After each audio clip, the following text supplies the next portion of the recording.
শোনো না, প্লিজ রাগ করো না, খুশি মনে আমাকে বিদায় দাও। হেই, আমি তোমাকে ছুঁয়ে প্রতিজ্ঞা করছি, আমি আবার আসবো।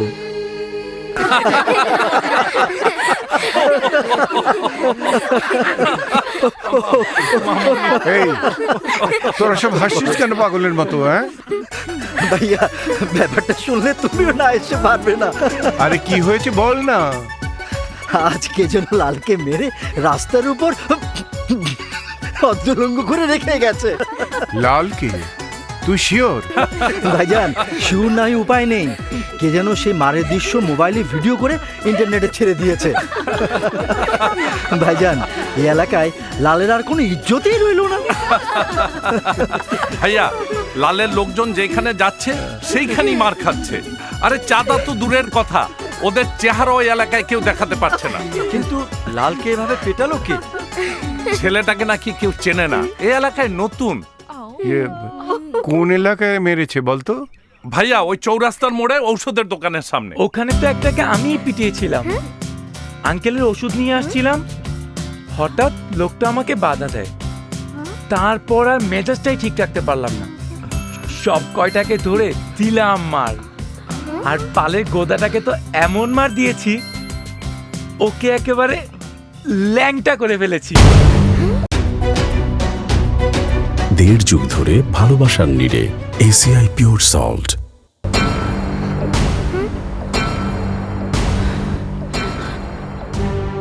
আপনারা এইভাবে কি দেখছেন? লোকটার পরনে কি লাল রঙের কোনো কাপড় ছিল? ছিল না মানে? গায়ে তো লাল রঙের কোট ছিল। ভাইজান, ওটাই তো লাল।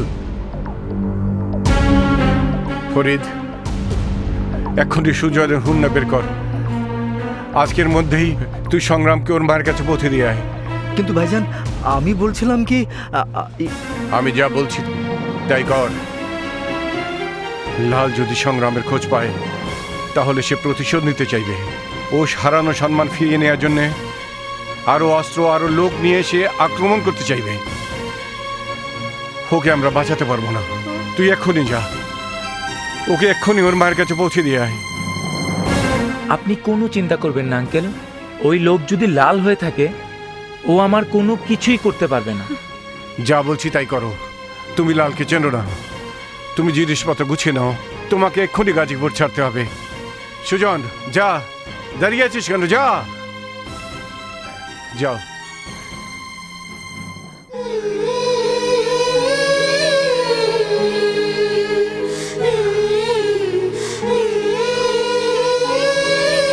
শোনো না, প্লিজ রাগ করো না, খুশি মনে আমাকে বিদায় দাও। হেই, আমি তোমাকে ছুঁয়ে প্রতিজ্ঞা করছি, আমি আবার আসবো। আমি আমার মাকে নিয়ে আসবো, তোমাকে আমার আপন করে নিতে আসবো। তোমার মা যদি না আসেন? আসবেন, অবশ্যই আসবেন।